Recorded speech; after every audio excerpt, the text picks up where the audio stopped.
ആലപ്പുഴ അടക്കം സംസ്ഥാനത്തെ 4 ജില്ലകളിൽ അൾട്രാ വയലറ്റ് സാന്നിധ്യം. ജാഗ്രത വേണമെന്ന് മുന്നറിയിപ്പ്. കേരളത്തിൽ കഴിഞ്ഞ 24 മണിക്കൂറിൽ 4 ജില്ലകളിൽ ഉയർന്ന തോതിലുള്ള അൾട്രാ വയലറ്റ് രശ്മികളുടെ സാന്നിധ്യം രേഖപ്പെടുത്തി. കൊല്ലം, പത്തനംതിട്ട, ആലപ്പുഴ, ഇടുക്കി ജില്ലകളിലാണ് അൾട്രാ വയലറ്റ് സൂചികയിൽ ഇന്നലെ ഓറഞ്ച് അലർട്ട് രേഖപ്പെടുത്തിയത്. പൊതുജനങ്ങളിൽ നിന്ന് അതീവ ജാഗ്രത ആവശ്യമുള്ളതാണ് ഈ ഓറഞ്ച് അലർട്ട്.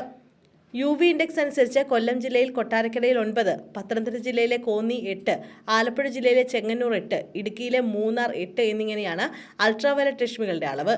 അൾട്രാവയലറ്റ് സൂചിക 11 മുകളിലെത്തുമ്പോഴാണ് റെഡ് അലർട്ട് നൽകുന്നത്. കോട്ടയം, പാലക്കാട്, മലപ്പുറം, കോഴിക്കോട് ജില്ലകളിൽ UV ഇൻഡെക്സ് 6 മുതൽ 7 വരെയുള്ള തോതിലായതിനാൽ യെല്ലോ അലർട്ടാണ് നൽകിയിരിക്കുന്നത്.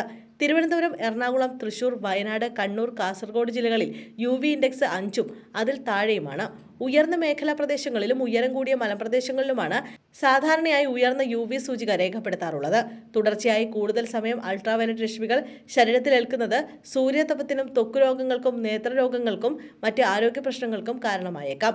അതുകൊണ്ട് തന്നെ പൊതുജനങ്ങൾ സുരക്ഷാ മുൻകരുതലുകൾ സ്വീകരിക്കണമെന്ന് സംസ്ഥാന ദുരന്ത നിവാരണ അതോറിറ്റി അറിയിച്ചു. പകൽ 10 മണി മുതൽ 3 മണി വരെയുള്ള സമയങ്ങളിലാണ് ഉയർന്ന അൾട്രാവയലറ്റ് സൂചിക രേഖപ്പെടുത്തുന്നത്.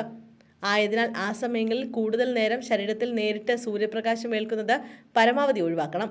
പുറം ജോലികളിൽ ഏർപ്പെടുന്നവർ, കടലിലും ഉൾനാടൻ മത്സ്യബന്ധനത്തിലും ഏർപ്പെടുന്ന മത്സ്യത്തൊഴിലാളികൾ, ജലഗതാഗതത്തിൽ ഏർപ്പെടുന്നവർ, ബൈക്ക് യാത്രക്കാർ, വിനോദസഞ്ചാരികൾ, ചർമ്മരോഗമുള്ളവർ, നേത്രരോഗമുള്ളവർ, ക്യാൻസർ രോഗികൾ, മറ്റ് രോഗപ്രതിരോധ ശേഷി കുറഞ്ഞ വിഭാഗത്തിലെ തുടങ്ങിയവർ പ്രത്യേകം ജാഗ്രത പാലിക്കണം.